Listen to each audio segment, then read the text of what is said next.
For me, it's particularly exciting to host this event on Trickle Up Innovation, how governments can promote grassroots science and technology, because there's hardly another area where my learning curve is quite as steep as in this. When it comes to science and technology, I'm about as grassroots as it gets. That's not true. Yeah. Unfortunately, or fortunately rather, fortunately I'm not very representative, at least not in this respect, for my country. As some of you may know, Switzerland now for 3 years in a row has been ranked in the World Economic Forum Global Competitiveness ranking #1. Switzerland has been #1 for 3 years in a row in competitiveness and innovation. Now, the role that governments can play in innovation, I tend to have more of a liberal view. I think it's the governments do have the responsibility to create good framework conditions for businesses to flourish, for innovation to take place, and also perhaps correct market inefficiencies where they exist. But otherwise, I think one major role is just to get out of the way of people's creativity and ambition and energy. Drivers of innovation come in different shapes and forms. Some are more flattering than others. George Bernard Shaw said that the reasonable man adapts to the world, and the unreasonable man persists in trying to adapt the world to him. Therefore, all progress comes from unreasonable man. And with that, I would like to turn it over to Coach. Usually when somebody says so-and-so needs no introduction, that is often followed by 5 minutes of introduction. I won't do that. Your serve.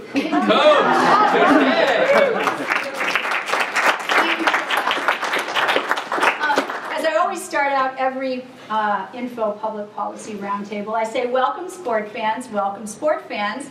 Welcome to our IFE Info Salon, Trickle Up Innovation. Wherever IFE is, civility, collaboration, and innovation prevail.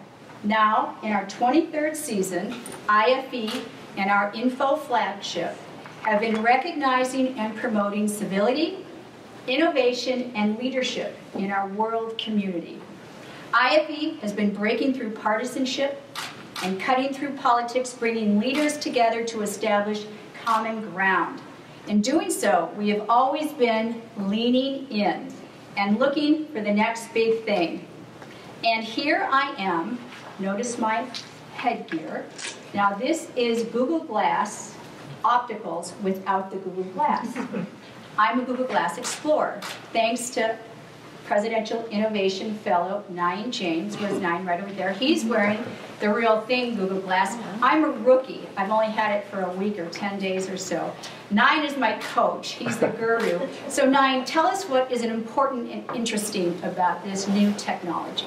It's still in its infancy, but what's interesting about it is that there's a lot of applications for healthcare, education, and communication. So the possibilities are really limitless, and that's essentially how I got them. Google had a campaign for crowdsourcing ideas about using glass and different applications. So I really encourage you to come to me if you have ideas. I'm an engineer by training, so I'd love to sort of hear it and see what we can do together. And he's happy to share it, you know, and you can play with it, and you say, okay, glass, and it starts to do its little tricks. Thank you, Nine. Thank you so much. I want to thank our extraordinary and plenipotentiary host, His Excellency Manuel, and fabulous Christine, my tennis student. Thank you so much for having us all here at this salon. You all have been so generous over the years in hosting IFE and participating and supporting our mission. So again, thank you very much for that. And a big thank you to our panel over here and to John Farmer pulling the panel together, the White House Presidential Innovation Fellows joining the Swiss Embassy's technologist. Now tell me, how cool is this, really? You three join a great list of distinguished past speakers. Over 23 years, 270 speakers, including Nobel Prize winner, cabinet secretaries, a vice president, a White House chief of staff, governors, mayors, senators, FBI, CIA, Homeland Security, a Miss America, a professional athlete, Aneesh Chopra, and Todd Park, the first 2 United States Chief Technology Officers, and 5 Supreme Court justices. That's great company to be in, and we thank you. There is no doubt that IFE Info is an insider's, opinion leader's, game-changing Washington institution. I want to extend a special welcome to our extraordinary plenipotentiaries ambassadors here with us this evening. And we have a super special guest, Aneesh Chopra, right there. And I'll move my remarks quickly so we can get to Aneesh and the panel, but I first want to say that Aneesh is now added to his resume, author. Here we go. Innovative State, How New Technologies Can Transform Government. This is in Aneesh's DNA. So Aneesh, it's going to be out in May? Yes. Yes, and I'm sure we'll have lots of books, and Aneesh will sign them all so we can give them away as presents and everything. Father's Day, that would be a great present for Father's Day. And of course I want to welcome and thank our IFE leadership. Marcy Robinson, Marcy, thank you. Our chairman of our board of stewards, our IFE innovation steward, Dr. Amy Gang. Amy is also the wife of Todd Park, and if any of you don't recognize this, you should. This is on Time Magazine, recent issue. This is Todd Park right here. And a lot of the PIFs are talked about in the article. It's fantastic. And Todd couldn't be with us here this evening, so I think Amy, right, has a message. So Amy is going to say a word or two from Todd. Thanks, Amy. Well, Todd really wanted to be here with us tonight, but he's literally working 24/7 on an upcoming deadline. He asked me to read this on his behalf. It says, to our friends, Ambassador Manuel Sager and Mrs. Christine Sager, Aneesh, John, Chris, and all of the guests I'm missing at the Salon, I wish I were there with you.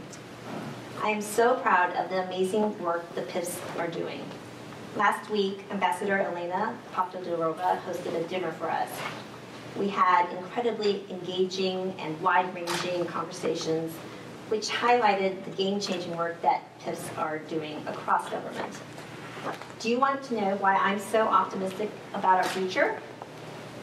It's the PIFs and the spirit of American innovation they so powerfully represent. Thank you, IFE, and amazing Coach Kemper for making all of this happen. Thank you so much for adopting the PIFs. Have an outstanding salon. I can't wait to hear all about it. Oh, that's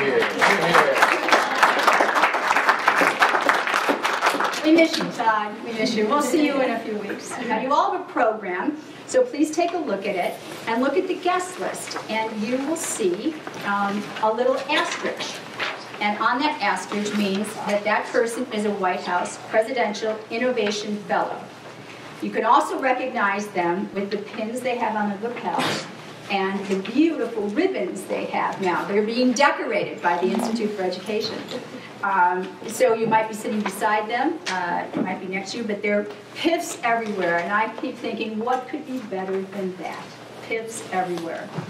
So now, it is my honor and pleasure to introduce Aneesh. Aneesh is a total rock star, not only to IFE, but to the tech community worldwide. I mean, look at the guy. He looks like George Clooney, right? Oh, please. Only Aneesh's passion is fostering innovation culture in government, applying new technologies, disruptive technologies, and platforms for America. Aneesh left the White House after he was appointed about 3 years into his term. He then ran for lieutenant governor of Virginia. He lost, like 99.9% of everybody that runs for the first time loses. But I tell you, sport fans, mark my words, The next time you see Aneesh, you might be calling him Senator Chopra, Governor Chopra, Right. Secretary Chopra, Sure. Director Chopra, and in the future it would be right on the mark, President Chopra. Oh, right, that's right. One day. So go buy his book and help him get elected. Coach, thank you. Ambassador and Mrs. Sager, thank you so much for having us. And I want to say a special shout out to the Presidential Fellows. I'll just share a word, place this in context, building on Todd's wonderful statement that we're optimistic about the future. I think this decade will be marked by our ability to solve problems through innovation, not through some big battle royale where the Tea Party against the progressives fight it out, one wins, and then we have political hegemony. It'll likely be marked by entrepreneurs and innovators applying new tools and techniques to fix healthcare, energy, and education. Tonight you'll be hearing one of those techniques, but I thought I'd share a word about the others just to place in context what I saw very vividly as having an impact. You know, it used to be the case that, maybe not that long ago, under President Kennedy, the questions that were asked were, are you good enough to work for the government? In today's cynical environment, we've sort of lost a bit of that spirit, but I think that that spirit is resonant in the folks that are gathered here today. And the reason for that is it was the case that innovations actually started in the public sector and propelled out into the commercial world. I mean, even if you think about the birth of computing systems, it was the work done in the census that led to some of the computing technologies that eventually became IBM and other computing platforms. In the time I had the pleasure of serving President Obama, we experimented with 4 very specific techniques to bring innovation to government. First, in the spirit of Mr. Jefferson, Thomas Jefferson, we opened up government data and we encouraged its use. Mr. Jefferson, as you know, was a bit of a weather nut. He was literally calculating the weather on the day that they signed the Declaration of Independence. And he compelled Lewis and Clark on their expedition to gather information and to make it available to the public. And you're seeing innovation fellows and others help to release more information and really create a whole new economy that McKinsey estimates could be between $3 and $5 trillion of economic value on the opening up of data. Second, going back to Secretary Hoover before he was president, he'd actually envisioned the Commerce Department as a big convener. He called it the associative state, the idea that we should bring people together, public and private sector, to help foster innovation and to grow new industries.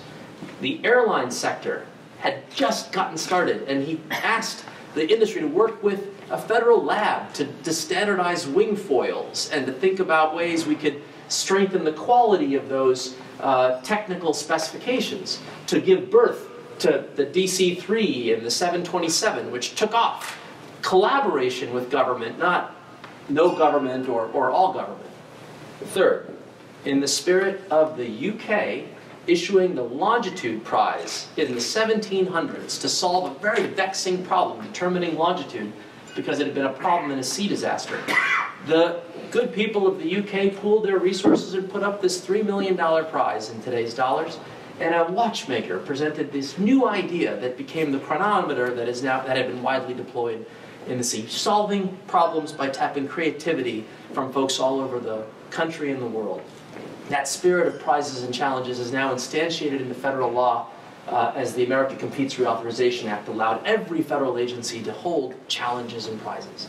And then last, and certainly not least, the idea of bringing talent externally, talent within the government to form new teams that can together tackle some of these difficult, long-standing bureaucratic hassles, break down silos, collaborate more with the private sector, and launch what we refer to as these lean startup activities in the government sector that have shown dramatic results measured in weeks and months, not years or decades. At the center of this was a young man named John Farmer, who served President Obama and had brought great leadership to this journey. And it is my honor and privilege to introduce John to you tonight as moderator for this session. He was the centerpiece of an HR strategy to source talent from every corner of the country. If you had an idea, if you had the capacity to bring new thinking to a problem, you were invited to join what is now one of the most I would argue, hard to get jobs, not just in Washington, but perhaps in the country. And that is to be honored as a Presidential Innovation Fellow. The man who helped bring that program to life, John Farmer. Thank you so very much.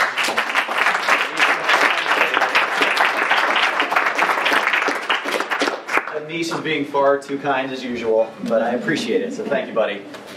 So hello, good evening, and thank you so much for joining us. I'll start by adding my thanks to Ambassador Sager and his amazing wife Christine for having us. We really appreciate your hospitality so much. Also our friends from South Korea and the Netherlands and Mexico and Portugal, thank you for joining us as well. So we're here to talk about these issues because of IFE and because of Coach Kemper, because they make things like this possible. And I think we all know that, but I think it's easy to take for granted sometimes. So one more round of applause for that. So now let's talk about all the cool, amazing things that are happening in the United States and Switzerland, around the world, that some folks might not be aware of, but I think are actually going to impact all of us. I'll start with a key insight that I think is foundational to what we do. And some folks have heard it before, but it's always worth repeating. And this is something that Bill Joy, one of the co-founders of Sun Microsystems, said in a meeting one time a few decades ago. He said, no matter who you are, always remember that most of the smartest people work for somebody else. No matter who you are, most of the smartest people work for somebody else. It's always true. And this is a principle that Aneesh believed in and embraced. He did things like launch the Open Government Partnership because of it. Todd, his successor, believes this and integrates it into everything that he does. And none of this would be possible if President Obama didn't buy into this as well. So he believes that this is true. He believes we should have an open and participatory government. Now that said, the things we're going to talk about tonight, civic innovation, it's really not partisan. This is just good government. It just makes sense. And I think we need to get to a point where everyone embraces this, and everyone embraces these solutions that can be created when we collaborate, when the public and private sectors come together to solve problems. So Alec Ross said something that is very similar to something Aneesh just said. Alec Ross was the innovation advisor to Hillary Clinton. And he said, the principal struggle of the 21st century is not left versus right, it's open versus closed. Left versus right isn't going to go away, but we really need to reframe the conversation that we have as a society around open versus closed. So that's why we started the Presidential Innovation Fellows Program. And I am proud of the people who've been fellows, and I'm optimistic about the people who will be fellows. We believe that if you combine some of the best people from outside of government, some of the best people inside government, and you gave them a concrete goal, something to strive toward, they would figure out how to get it done in months, not years. And that's exactly what we've seen. A couple of examples, you're going to hear more about them, but a couple, RFP Easy. So this is streamlining the procurement process. We A/B tested a new platform that makes it easier for small businesses to sell to the US government. And what we saw were 30% savings on average. 30% when you think about the fact that the federal IT spends $80 billion a year, that's real money. So we're in the early innings, but we're incredibly optimistic about the results that we've seen so far. Something else you're going to hear a lot about, Aneesh mentioned open data. Garren's going to talk about open data. 3 to 5 trillion, McKinsey says. We're also going to get into real companies that are using this. Thousands of companies are already using open data. It's fueling job growth. It's fueling new consumer goods and products and services that are helping people all around the country. So we talk a lot about what we're doing, but what's equally important is how we do it. We do this by bringing in a number of methodologies that are increasingly common outside of government. Lean startup, design thinking, agile methodologies, data-driven decision-making. And we're bringing this in to change the way we perform our duties. That's what's exciting to me, is that we're doing things that are going to have a long-lasting impact. We're accomplishing things in the here and now, but we're also planting the seeds that are going to grow for years to come. Now PIF fits into a PIF. This is the acronym we use, Presidential Innovation Fellows, PIF. So PIF fits into a broader movement around civic innovation. There are exciting things happening in Switzerland that you're going to hear about. There are things happening in Mexico, in the United States, at the local level. And what we're doing here tonight is really interesting timing because just yesterday was the 25th anniversary of the World Wide Web. Tim Berners-Lee wrote a memo 25 years ago, March 12th, 1989, and he was at CERN, which is of course located in Geneva, Switzerland, when he wrote it. And this memo is what led to us having the World Wide Web we have today. And then other innovators built on top with browsers that made it much more usable. There's actually a fascinating tweet that I came across, and I retweeted yesterday, about the early browsers that we've all forgotten about. So before Explorer, before Netscape, Viola and Cello and these early things, and there's so many people that contributed to all the benefits that we get today from the web. So what Tim Berners-Lee was trying to do was create an innovative solution to a particular problem, and that was knowledge sharing within CERN. But it's had so many knock-on effects that I'm sure he couldn't imagine at the time. And that's a great example of innovation happening with public sector funding, certainly, and then being built on and collaborating with folks in the private sector to do so much more together than we could do apart. I tell that story because I think it's just such a great example. We're going to hear a bunch more great examples from our panel.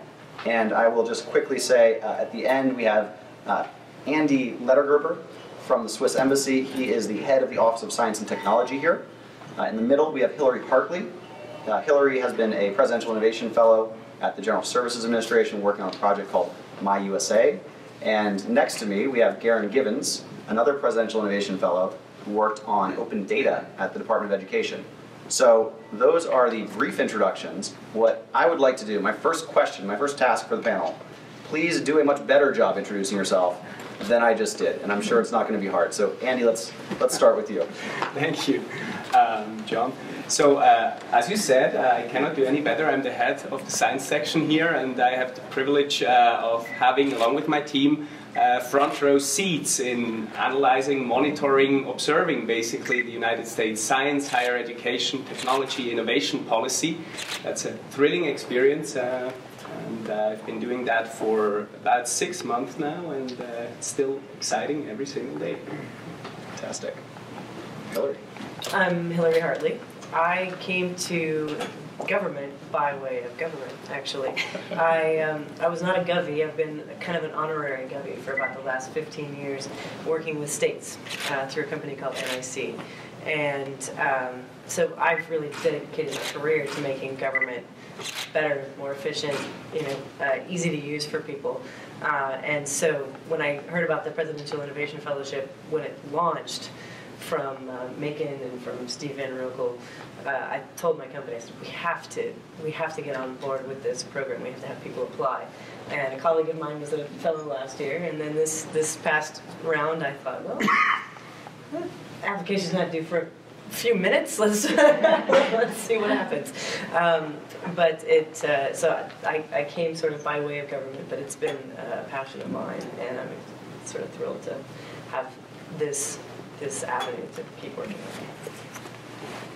Well, thank you everyone for having us. I thought for a long time that my aspiration was to be a Presidential Innovation Fellow. I now know it's a better goal to be introduced by Aneesh Chopra.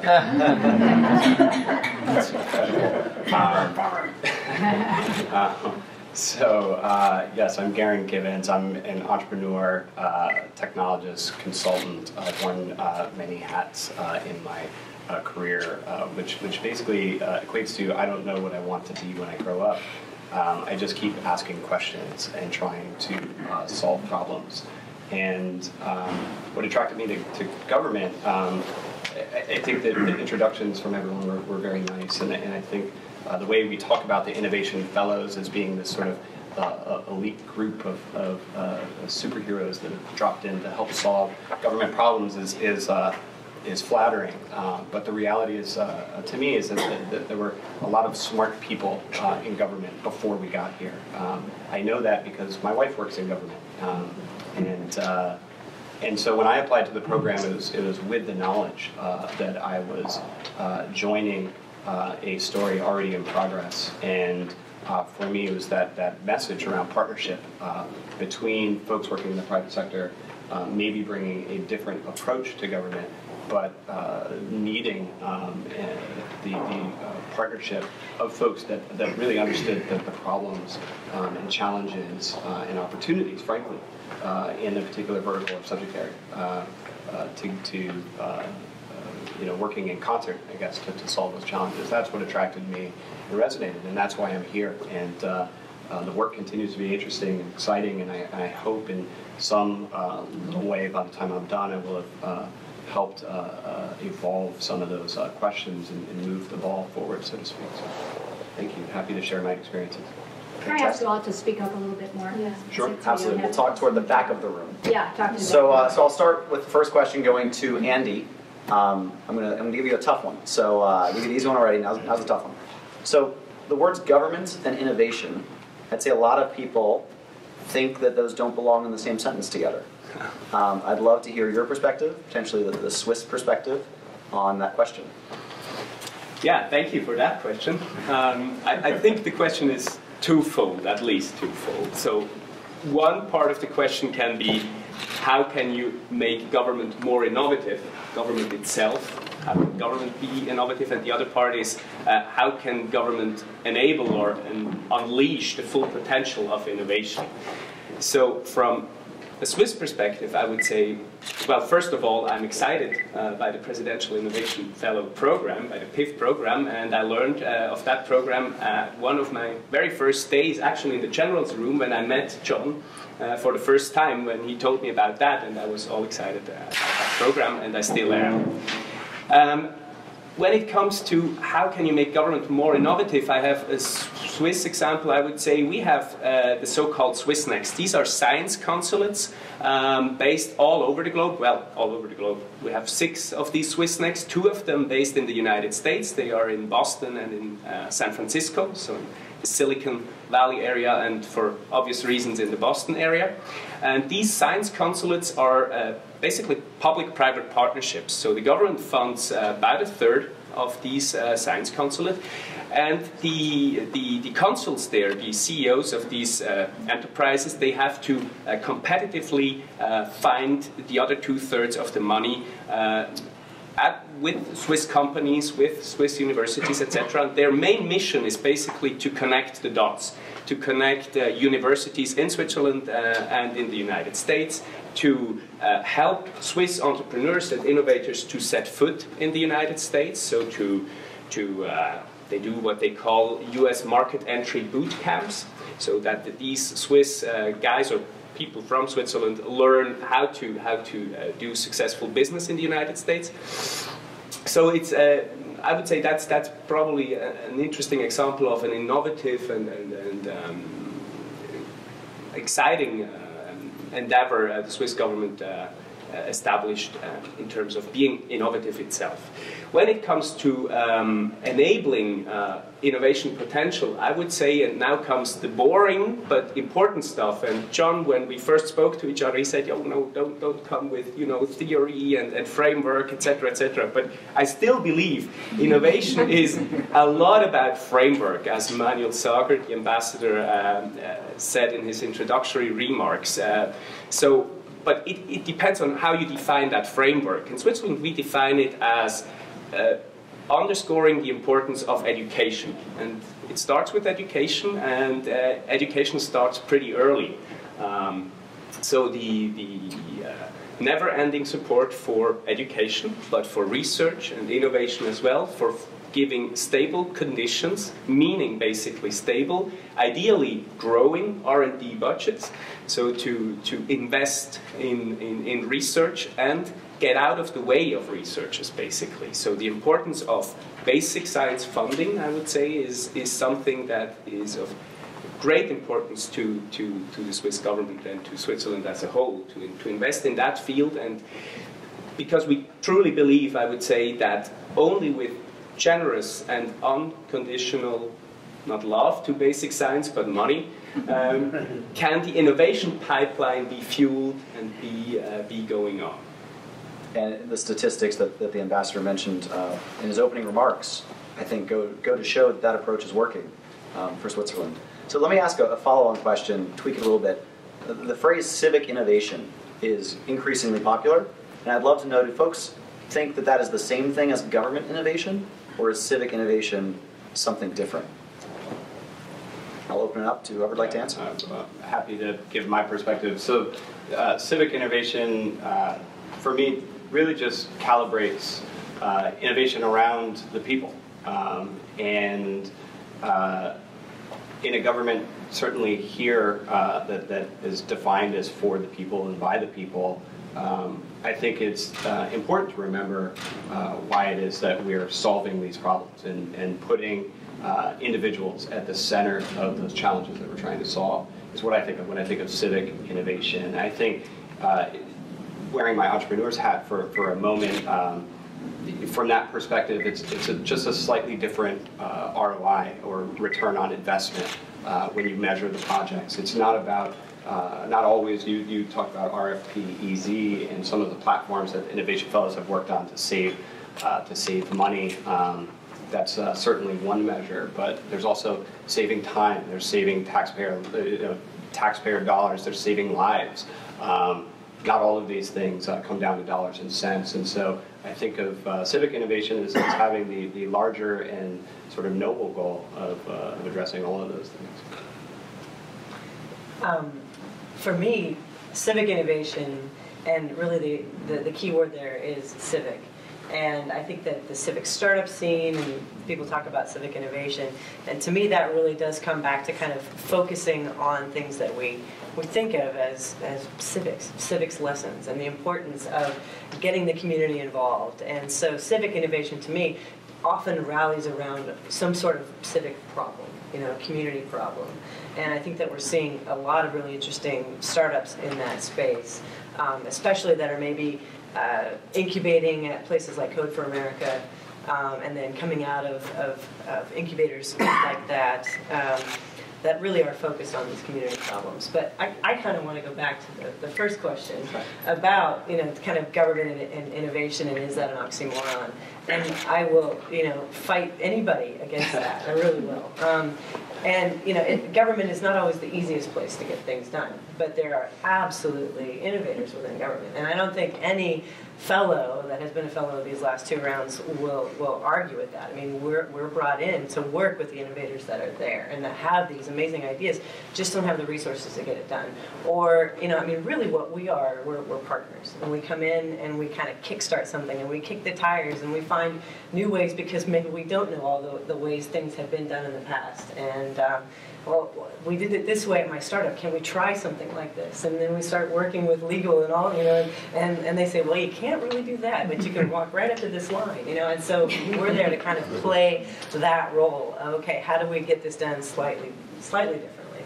I think that point about perspective is incredibly important. Right. It doesn't have to be better or worse, but if it's different, it actually can add a lot of value to any organization. Right. Having a new perspective, partnering with it, working with it.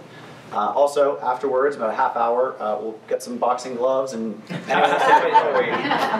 your game. Definitely. Yeah. So Aneesh mentioned something that's also a landmark study from McKinsey that came out last fall, estimating after a year of work, estimating $3 to $5 trillion in potential value annually from open data resources. The numbers are so big; they're kind of hard to fathom what exactly that means. What I'd love to do is hear from Garren. What are, taking those big numbers and making them real, are there specific stories, examples that you can share with the folks gathered here today so they understand exactly what that means when we open up government data? Sure. So I think I'll start by taking a step back and helping to sort of define what we mean by open data. It's sort of it's a literal thing, but it's also kind of a term of art. And so open data, typically the way we think of it is information that the government possesses or exists in the private sector already that is put into a machine-readable or human-readable format that allows other developers, entrepreneurs, innovators to interact with that information, with that data, and hopefully to build upon it, to use it, and to remix and combine in new and interesting ways that create tools that add new value to citizens and taxpayers and the private sector consumers. So open data is I think when McKinsey does that study, they're looking at it sort of globally and trying to sort of break down barriers where anywhere where companies are collecting data and where the government previously was housing information that was inaccessible to entrepreneurs and innovators. And so when you think of the GPS and the global positioning system, how opening up what was previously government data to the private sector and general public launched whole new industries and thousands of sort of trickle down applications that use maps and global positioning sort of at their core to some other tangential service that they provide. I think is a great example of how government data not only has a direct impact, but has this sort of sort of broader ripple effect. So my work specifically has been at the Department of Education, and for context, President Obama and this administration launched the Open Data Initiative, which was really geared toward making digital a default within all of our government agencies and making their federal data sets more accessible to the public, entrepreneurs and innovators. So we actually have work that's going on at the Department of Energy, Health and Human Services, the Department of Education, all different sort of sectors and verticals on identifying where this data exists, getting it into formats that's useful for both government itself and entrepreneurs outside. So the work is vast, and the impact, I think, is potentially even bigger. So you're drilling into specific examples, and I'm buying time. The Department of Education. I'll talk about some of my favorites. Yeah, well, so one of my favorites. This is an oldie but goodie. Is a company called iTriage. A company called iTriage was founded in 2010 by a couple of emergency room doctors in Denver, Colorado, and they decided, you know what? These mobile phones that everyone has now are a great way to reach way more patients than they could simply see in the ER.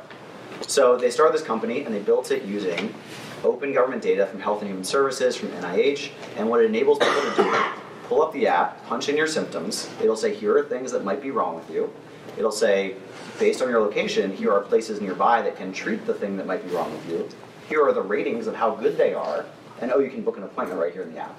So providing real value to real people. And it's been downloaded millions and millions of times. They actually sold the company after a couple of years. So a great story. And they employ, I think, over 100 people now in Denver, Colorado. Last I heard, they're hiring. So if anyone knows anyone in Denver who needs a job, call up iTriage. That's one example. Another one that's great is I can give one in the Department of Education. So there's a company that we've seen called College Abacus, and what College Abacus does is they are a college cost calculator. One of the president's initiatives in education is to make higher education more accessible, more affordable to a wider audience, and really leaning on technology as a way to do that. And using open data, this company, College Abacus, is able to access grant information and information around student loan eligibility, plug that into colleges that a student or a student's family may be considering, and see how that, by putting in just a few different numbers like the family salary, grants that they are eligible for, and aid that's available through that school, how that would bring the cost of that particular school down. So when you look at an Ivy League school that has a sticker price of $35,000 a year, 65. I'm aging myself. My phone's going to ring. My mom's going to be like, "That's not what it costs." So when you have the price that it's listed at, and then you realize what sort of aid and you're eligible for, thanks to the data that the Department of Education has made accessible and usable to this company, College Advocates, you can then see, oh, based on my grants, it's actually closer to $15,000. Or another school, I'm an in-state resident, I didn't realize I qualify, and that brings the cost down this way. And then you actually start seeing the real price that you can pay. And so the real out-of-pocket cost to you, and you can make comparisons based on that. That's fantastic. This next one, it's open to everyone, but I actually want to get Andy's perspective to begin with. This is about culture, and what role culture plays in enabling, or in some cases, maybe making it more difficult to innovate and do things in new and better ways. Okay, so I start off with a personal experience when it comes to culture. So coming here as a Swiss is a tremendous and a thrilling experience, of course, but it's a learning experience as well, because in the US I got the impression in the previous 5 or 6 months you got to be fast and you got to come to the point very fast, otherwise you lose people. I don't hope that I'm about to lose you guys now, but that's probably the point. So I'm working on that, and I hope I'm getting better, but this is a challenge faced by a lot of Swiss entrepreneurs as well. So, because the approach is different, we're probably more cautious and slower. I wouldn't say slower, that's a cliche, but I would say we're more cautious probably. Thank you very much. What did you say? Measured. Measured. So, when it comes to the US being a very, very big market and the science and technology powerhouse of the planet, basically, it is important, obviously, for entrepreneurs to set foot in the United States and to be successful here. So that's why, for example, the Swissnex, the mentioned Swissnex, do these market entry boot camps in order to get entrepreneurs understand how business is being done here in a very different way. So you are more, in my impression and from what I learned, more risk-taking. So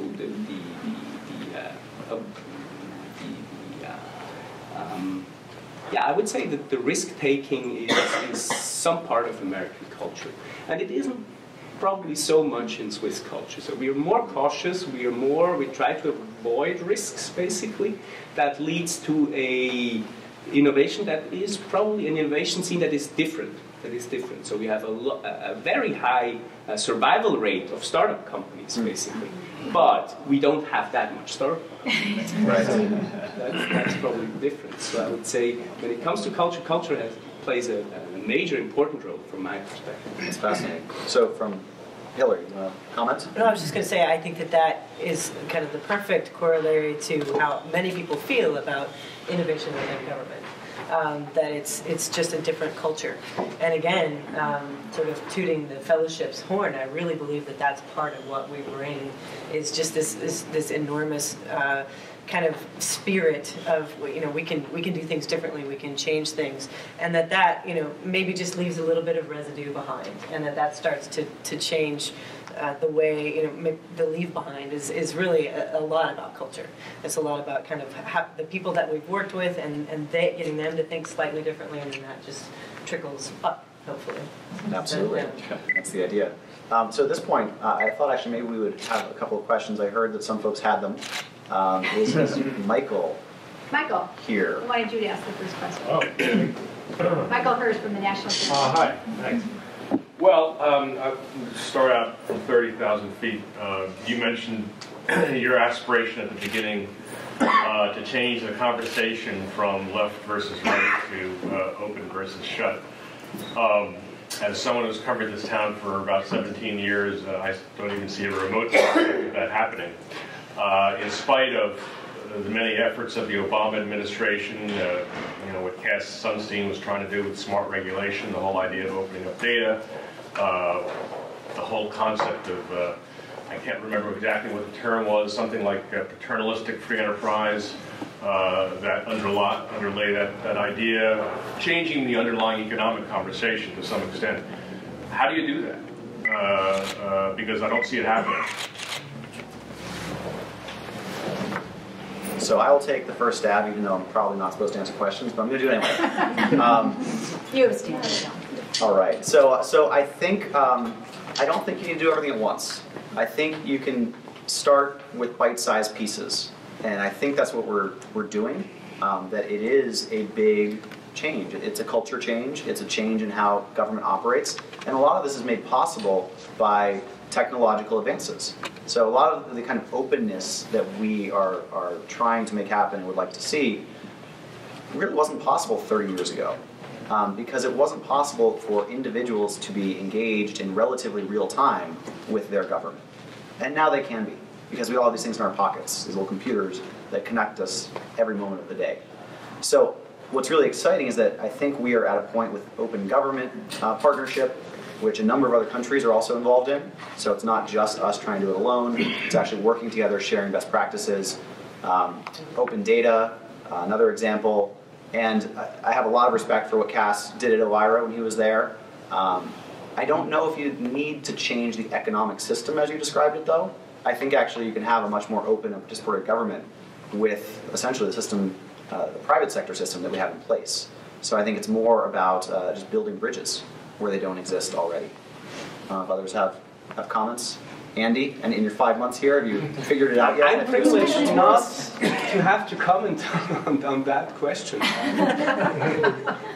I'm glad we hand that over. I think there's a lot to be said. Again, culture change, not just within government, but across the nation and in the public. I think, again, left versus right, it's not going to go away.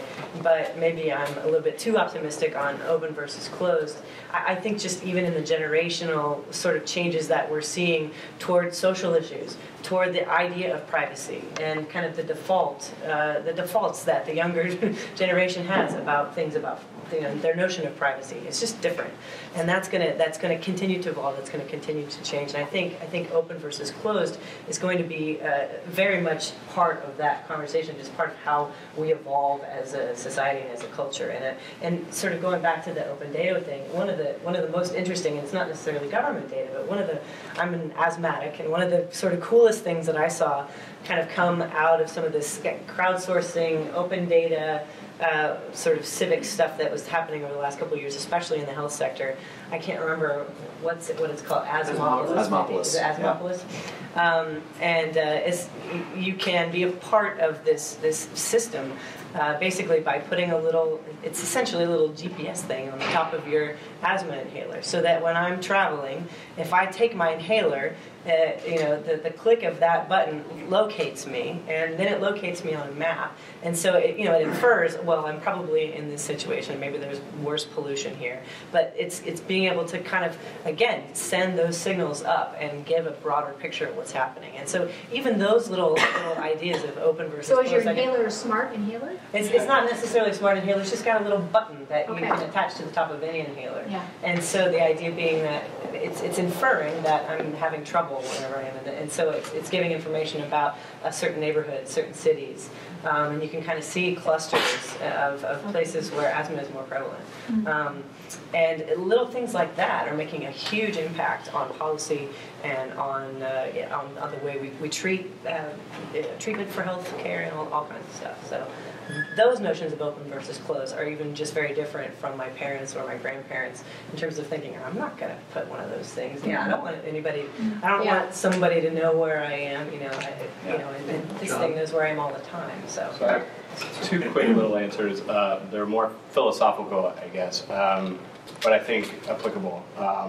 One is that, and I think it's very true in technology, and I've heard it said that things have a tendency to change less in 5 years than you had previously thought when you set out, but have a habit of changing far more in 10 years. The second thought is was tied to a study that I read, that we as people almost universally will look back at our former selves. So you look at our high school yearbooks, college yearbooks, and say, oh my gosh, how much have I changed? I can't believe I dressed like that. I can't believe I listened to that type of music. And we have a tendency to see all this change in ourselves. But then when asked what we think will be like in the future, we think that in the future, we're going to be just like we are today. Yeah. And so I'll put those out there just as saying we have an inability sometimes to recognize change when we're in the middle of it. But when we stand back and get to the end and look backwards at where we've been, we realize just how far we've come. So if we don't look at it as sort of all or nothing, but more sort of incremental and evolutionary, I think that we will see change. Excellent point. Who else has some questions? Could I just, Jeff. a comment, left versus right, again, I agree, I don't think that's going to change. Rather than open versus closed, I think it's engaged versus unengaged. I'm really hoping that the open data, all of this stuff, engages more Americans in our government, so that it's all of us participating in it, which then I think as there's sort of the crowdsourcing idea of government. We're all participatory in it, and I think we get a better government and a better country out of it. Right. Eleanor, don't you have a question? Yeah, I mean, this is all very heartening that this is happening, but the story, the political story right now is that Americans look at government and they don't think it works. They don't have any confidence in it. And the crashing of the healthcare.gov site probably, set back the efforts of people to show that, to build confidence in government for some time. And if you're a progressive or a liberal and you believe we should be using government and government needs to do good things, this has been a disastrous period. It'd be nice if some of your stories could get out there, but they seem like, drops in the pond compared to the overall narrative that government can't do anything. Yeah, I'll give a quick comment and then open it up. I think that's an accurate assessment of the movement. I would love to see a separation between Americans' perceptions of their legislators and the legislative branch versus the folks who are going to work every day, working really hard to accomplish things. And on healthcare.gov, the story from last fall is very well known about the problems, the challenges, the issues surrounding the rollout. What's just now starting to come out with the Time Magazine cover story and others, and I think we'll see a lot more of, is the coverage of what was done to save it and how we got from a very difficult situation a few months back. There are statistics in the article that you can check out about what percentage of the time was up and error rate and things like that, and quickly, in really a matter of weeks and a few months, get to something functional, operational. And the way we did it was actually through some of the Presidential Innovation Fellows who we had here, who without this program would not have had access to, wouldn't have known how to locate them. Bringing Todd Park, the U.S. Chief Technology Officer, working 24/7, hard as they could, and working hand in hand with both the civil servants and the contractors, and everyone who had been involved. So this wasn't a story of one person swooping in and fixing everything. It was a story of when you do things collaboratively and you bring stakeholders together with different skills and talents, and you have what I would call a balanced team, you can actually get things done. When you do things in siloed, waterfall, old school approaches, and you're trying to do technology, that's when you might run into some issues. And I hope that we see changes in terms of how we develop technology projects going forward based on the lessons that were, very difficult to learn over the last few months. It's just very hard to make a second, first impression, and you've got so many horror stories out there. Most of them are not true. This woman, this very compelling ad that was running in Michigan, she had leukemia, she lost her doctor, it was expensive, and it turns out she's kept her doctor and she's got better coverage. And when she was confronted with these figures, she said, "I don't believe it."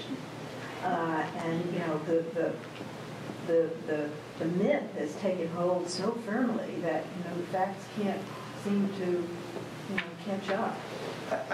I think you're right. I think it's a very difficult task, but it's one we have to rise up to. We have to get the facts out there, the real information, make sure people know what they have access to, and kind of like the example Garren gave about college affordability costs. the cost to that person might not be the rack rate, the list cost, especially with the exchanges and subsidies that are available, both for small businesses and for individuals. They often might be paying much less than they think they would have to pay. And the question is, how do you engage them? How do you motivate them? How do you get them to reach out and learn that and try that and see what's really available, what the facts are? And I also, it's just unfortunate that there is this narrative surrounding one specific website, and that kind of takes over the conversation about federal government incompetence or government incompetence in general. Because I would challenge all of you to think, okay, who in the room has ever renewed a driver's license online? Who in the room has ever paid maybe their property taxes online? Who in the room has ever done anything around e-filing with their income taxes? I mean, e-filing, the only reason that exists is because of an API available with the IRS, kind of. Application programming interface. Exactly. And so there are numerous ways that we all interact with government technology day after day. And I agree with you, those stories don't get out there on a daily basis, but I think that is the narrative that we have to just keep getting out there in different ways and reminding people that government technology does work, and that there are people working hard every day to make sure that we can do business with government. John, why don't you say a word about round 3? Absolutely. So this is the then plug. we'll wrap it up. So just like who saw the Zach Galifianakis interview of President Obama? If you haven't seen it, I'd recommend you go check it out. It's only 6 minutes long. It's pretty funny. I never thought that I would see that guy from The Hangover, who's not Bradley Cooper, making fun of the president and the president joking right back with him. So it's pretty funny. And the reason the president did it was so that he could plug healthcare.gov and encourage everyone to get covered. And I will just echo his encouragement right here. And then I'll move on to the second plug, which is the Presidential Innovation Fellows Program, which you've heard so much about here and before. Round 3 is currently recruiting. So we're recruiting in 3 different tracks. Some are crowdsourcing projects, some are data-related projects, data innovation, empowering people through their own data, opening up government data. And then finally, actually, an effort to make the Veterans Affairs Department, an entire department that serves a very important purpose, digital by default, and to make it much easier for these veterans to access the information and services they need. So really exciting things that will be done, and we need right now to get the word out to talented innovators, web developers, entrepreneurs, change agents. And I know a lot of the folks in this room have great networks, and if you know people who match that, suggest they check it out. Tell them to take a look. It's easy to apply, and applications are open until April 7th. So whitehouse.gov/innovation fellows, or you just Google it, Presidential Innovation Fellows. And if you have any questions, I think Garren or Hillary or I would be happy to discuss afterwards. So with that, I'll pass it back to Coach. Thank you. Thank you, everybody. The Sagers have provided a wonderful buffet for us all. Just before we get up and finish, I want to thank a couple of IFE's strong supporters. We have my brother, Bo Kemper, here, who runs a fantastic foundation called the Robertson Foundation for Government. And thank you, Bo. They're strategic partners with the Institute for Education. Your support means the world to us. And we have, where's Tom Patton? Oh, he just left. And Steve Taylor with United Way, thank you so much for your support, very much, yes. So everyone, thank you, PIFs. Thank you, PIFs. And Manuel, can you come up for a couple pictures, and while everybody else gets up and go grab a drink and things? Sure, yes, it's time now to fuel innovation at the buffet. But before we do that, I would like to thank Coach for bringing us all together here this evening. We were the host, but the good spirit behind it all is, of course, as always, Coach Kemper. I would like to thank John Farmer for so ably moderating this panel. I would like to thank the panelists, and of course, all of you for coming this evening. Thank you.